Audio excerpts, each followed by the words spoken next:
President Barack Obama is asking the Environmental Protection Agency today to reconsider California's desire to increase emission standards for cars.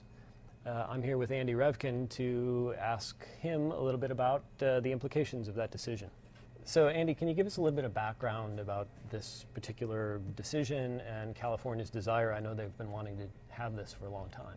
Yeah, well, California has for decades had a pattern of moving out ahead of the federal government on clean air standards, and they won the right to do that a long time ago. And they now feel, under Governor Schwarzenegger, that CO2, carbon dioxide, is just as legitimate a pollutant, something to regulate, as the old stuff that we've cleaned up with other mechanisms. And this has been several years in the making. They've been pushing. The auto industry has been fighting in court in California and also resisting through pressure in Washington. The Bush administration resisted this relentlessly, and they always were trying to portray auto efficiency as a federal initiative unrelated to climate. Are their concerns legitimate in that the auto industry, as I understand it, will often say that they'd rather not have to deal with a number of statewide initiatives because it would be incredibly difficult and complex to manufacture to multiple standards. Is that a legitimate concern of theirs, or? I saw one figure where something like 40% of America's car market already is kind of signed on in a way, in theory. So that will lead inevitably to what this happened under the Clean Air Act as well. Mm-hmm. This big expanding push among the states leads to some federal resolution in the end.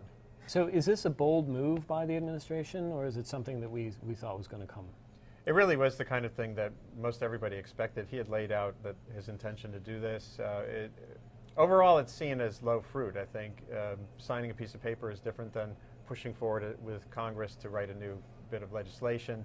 California now will face its own hurdles in trying to move this forward in court, for sure. But it was the kind of thing that on anyone's list, as you head toward a world in a country that's going to be less dependent on fossil fuels and producing fewer emissions with a growing economy, we need the new technologies and we'll need cleaner cars. It's that simple. So everyone sort of said it's inevitable. So what does this say in a kind of, if we were able to step back a bit, what does this say about Barack Obama and the new administration's approach to climate change in general? He's made it clear that despite the political inconvenience of dealing with things like higher energy standards for cars, even if it makes them a little more expensive, even amid an economic a time of economic retrenchment, he's saying this is a sustained priority for him.